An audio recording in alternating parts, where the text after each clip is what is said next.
अश्वत्थामा के गुप्त रहस्य। पौराणिक कथाओं में ऐसा उल्लेख मिलता है कि महाभारत के युद्ध के बाद जीवित बचे योद्धाओं में अश्वत्थामा एकमात्र ऐसे योद्धा हैं जो आज भी अपराजित और जीवित हैं। भगवान शिव जी के वरदान से गुरु द्रोणाचार्य और उनकी पत्नी कृति को एक पुत्र प्राप्त हुआ जो एक महान योद्धा हुए। वो योद्धा थे अश्वत्थामा। अश्वत्थामा भी अपने पिता की ही तरह शास्त्र और शस्त्र कला में पारंगत थे। महाभारत के युद्ध में उन्होंने सक्रिय रूप से भाग लिया था। वह युद्ध में कौरवों की सेना के सेनापति थे। उनके युद्ध कौशल ने महाभारत के युद्ध में पांडवों की सेना तितर बितर कर दी थी। वो अकेले के दम पर ही पूरा युद्ध लड़ने की ताकत रखते थे। तो आइए जानते हैं अश्वत्थामा के जीवन से जुड़े 9 रहस्यों के बारे में। पहला रहस्य, अश्वत्थामा का जन्म भारद्वाज ऋषि के पुत्र द्रोण के यहाँ हुआ था।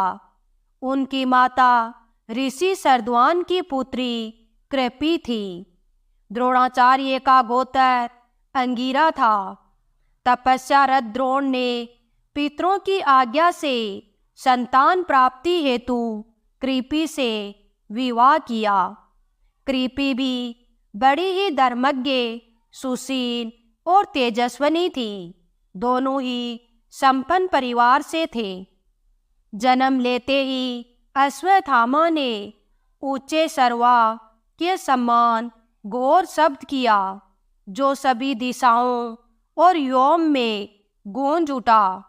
तब आकाशवाणी हुई कि इस विशिष्ट बालक का नाम अश्वत्थामा होगा। जन्म से ही अश्वत्थामा के सर में एक अनमोल रत्न मणि थी जो उन्हें राक्षसों, हत्यारों, नागों, दानवों आदि से बचाती रही। अश्वत्थामा को भगवान शिव जी का अंश भी माना जाता है। दूसरा रहस्य, अश्वत्थामा ने अपना बचपन बहुत ही संघर्ष में बिताया। स्थिति ये थी कि उनके जन्म के बाद द्रोण के घर में खाने तक की कमी हो गई थी।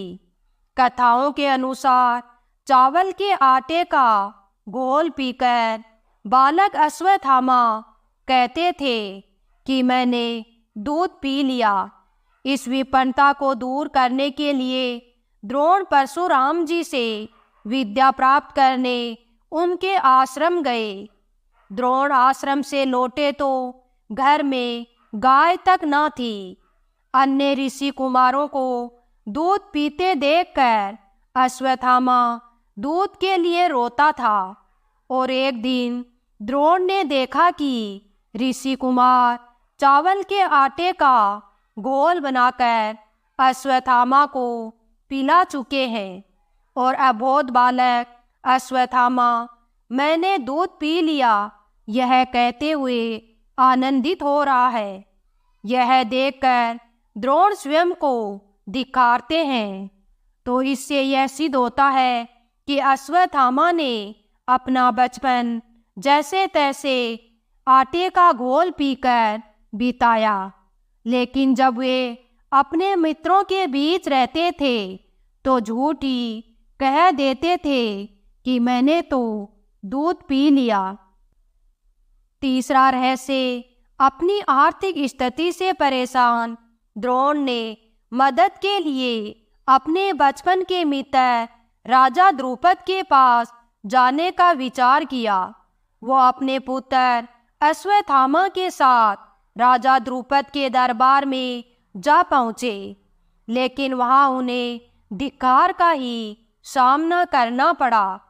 द्रोणाचार्य ने द्रुपद से कहा कि मैं तुम्हारे बचपन का मित्र हूँ। द्रोणाचार्य के मुख से यह बात सुनकर राजा द्रुपद ने उनका अपमान किया और कहा कि एक राजा और एक साधारण ब्राह्मण कभी मित्र नहीं हो सकते। राजा की गरीबों से दोस्ती नहीं हो सकती। और ये सब अश्वत्थामा ने अपनी आंखों से खुद देखा।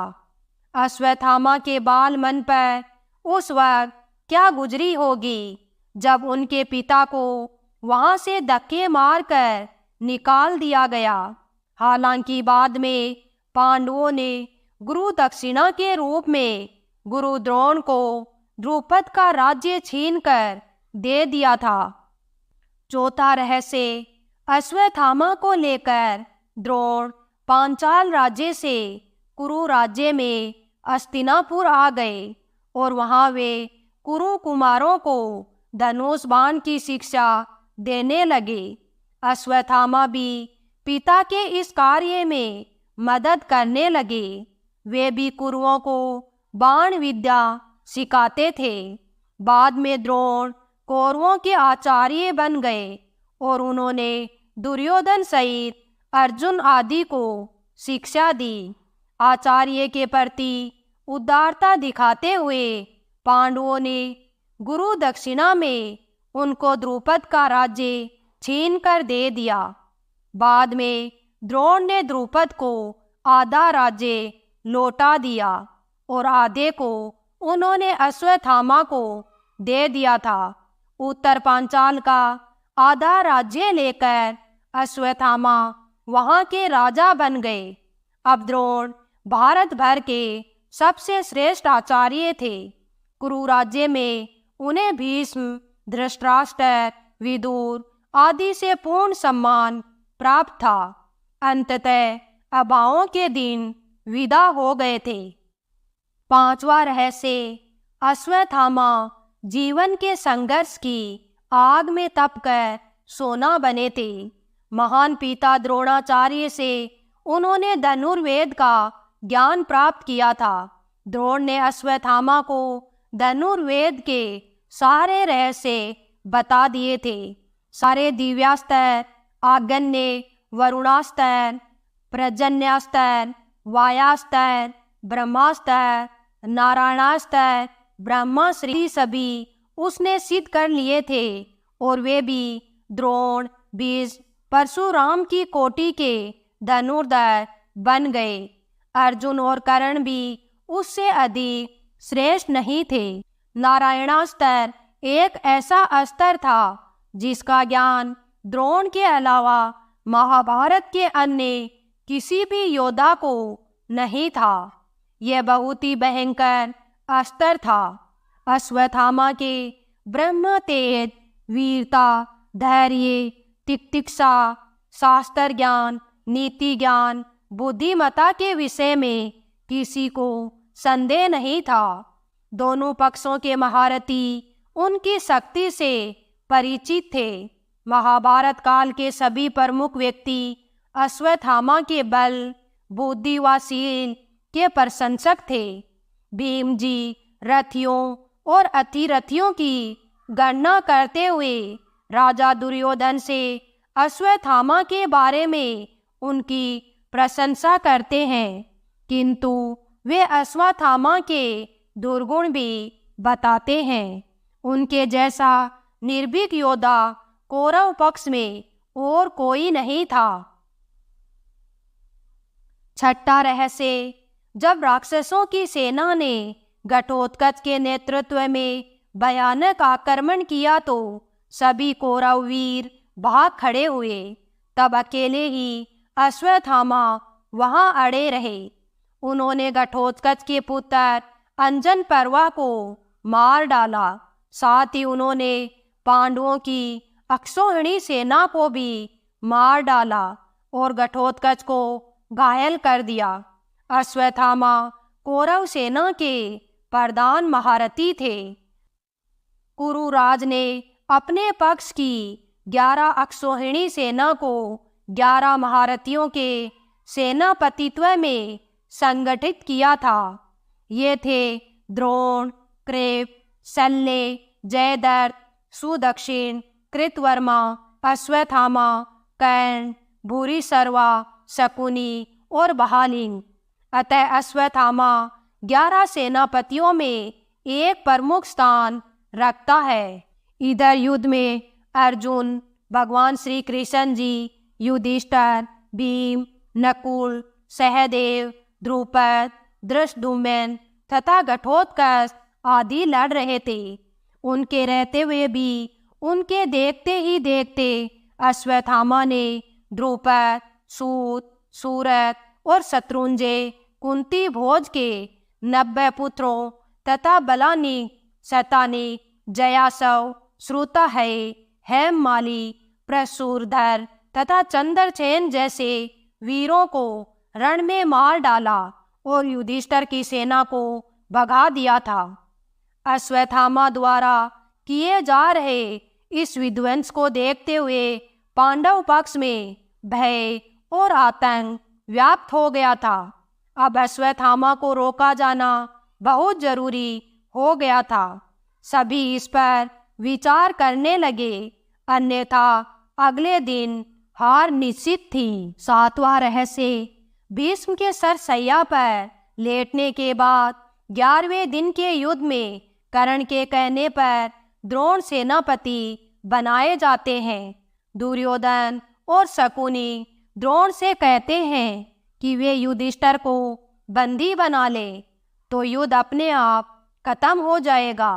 तो जब दिन के अंत में द्रोण युधिष्ठिर को युद्ध में हराकर उसे बंदी बनाने के लिए आगे बढ़ते ही है कि अर्जुन आकर अपने बाणों की वर्षा से उन्हें रोक देते हैं।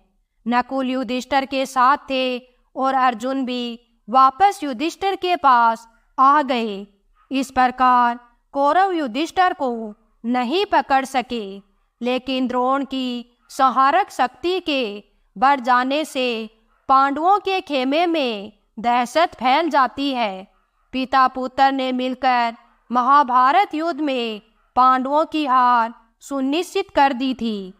पांडवों की हार को देखकर भगवान श्री कृष्ण जी ने युधिष्ठिर से छल का सहारा लेने को कहा। इस योजना के तहत युद्ध में यह बात फैला दी गई कि अश्वत्थामा मारा गया, लेकिन युधिष्ठिर झूठ बोलने को तैयार नहीं थे। तब अवंती राज के अश्वत्थामा नामक हाथी का भीम द्वारा वध कर दिया गया। इसके बाद युद्ध में यह बात फैला दी गई कि अश्वत्थामा मारा गया।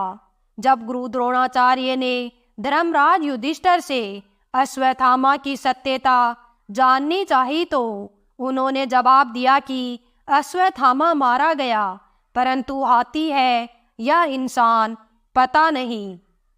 भगवान श्री कृष्ण जी ने उसी समय शंखनाद किया, जिसके शोर के चलते गुरु द्रोणाचार्य आखिरी शब्द हाथी नहीं सुन पाए और उन्होंने समझा कि मेरा पुत्र मारा गया।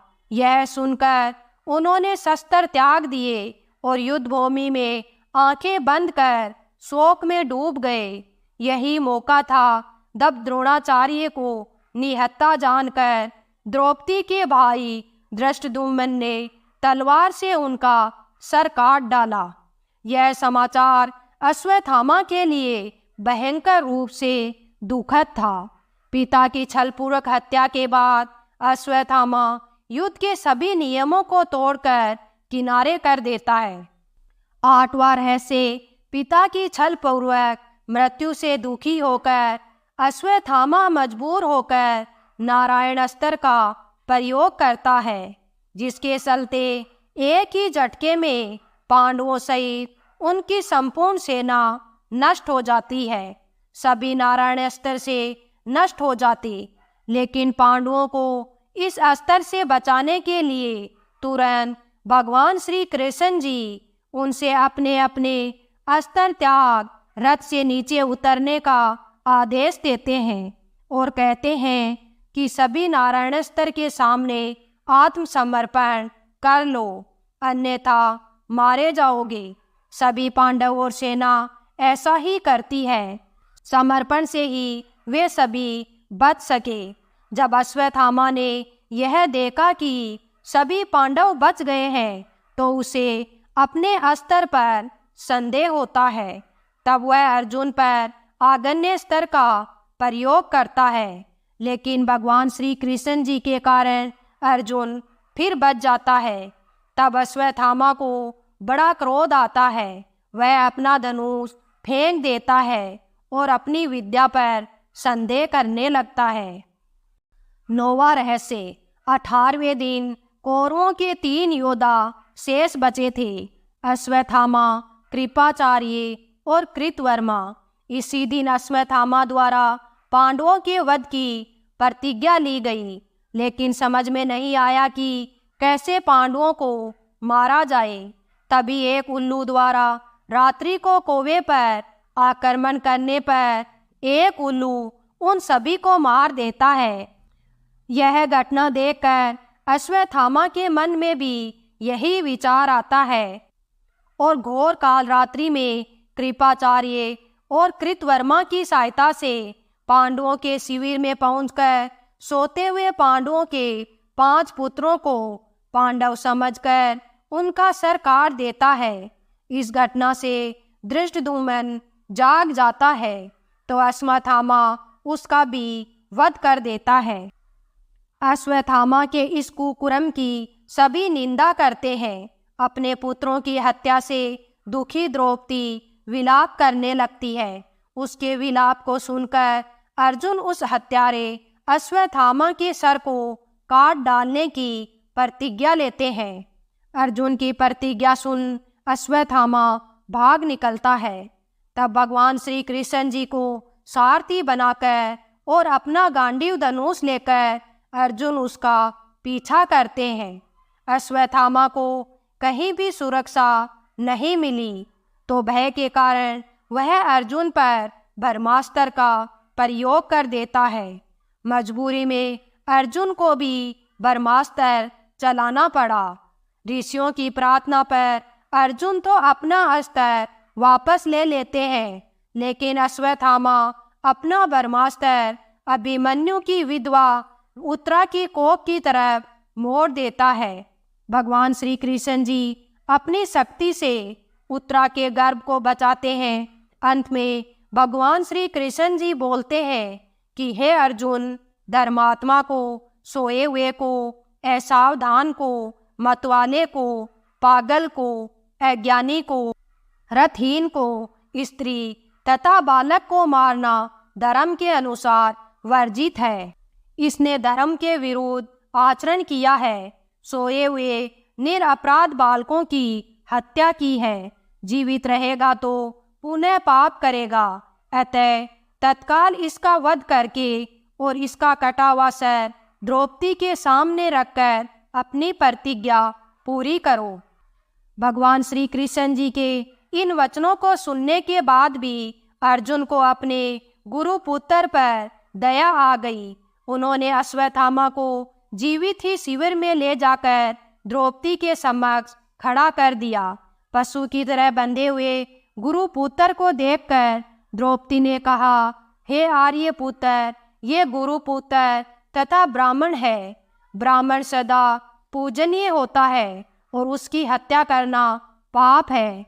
आपने इनके पिता से इन अपूर्व शास्त्रों का ज्ञान प्राप्त किया है। पुत्र के रूप में आचार्य द्रोण ही आपके सम्मुख बंदी रूप में खड़े हैं। इनका वध करने से इनकी माता कृति मेरी तरह ही कातर होकर पुत्र शोक में विलाप करेगी। पुत्र से विशेष मोह होने के कारण ही वह द्रोणाचार्य के साथ सती नहीं हुई। कृति की आत्मा निरंतर मुझे कोसेगी। इनके वध करने से मेरे मृत पुत्र लौटकर तो नहीं आ सकते, अतः आप इन्हें मुक्त कर दीजिए। द्रौपदी के इन धर्मयुक्त वचनों को सुनकर सभी ने उनकी प्रशंसा की। इस पर भगवान श्री कृष्ण जी ने कहा, हे अर्जुन, शास्त्रों के अनुसार पतित ब्राह्मण का भी वध करना पाप है और आताई को दंड ना देना भी पाप है। अतः तुम वही करो जो उचित है। उनकी बात को समझकर अर्जुन ने अपनी तलवार से अश्वत्थामा के सर के केस काट डाले और उनके मस्तक की मणि निकाल ली। मणि निकल जाने से वह श्रीहीन हो गया। बाद में श्री कृष्ण जी ने अश्वत्थामा को 6000 साल तक भटकने का शाप दिया। अंत में अर्जुन ने उसे इस अपमानित अवस्था में शिविर से बाहर निकाल दिया। शिवा महापुराण के शत्रुदृष्टनिटा के अनुसार अश्वत्थामा आज भी जीवित है और वे गंगा के किनारे निवास करते हैं, किंतु उनका निवास कहाँ है यह नहीं बताया गया है।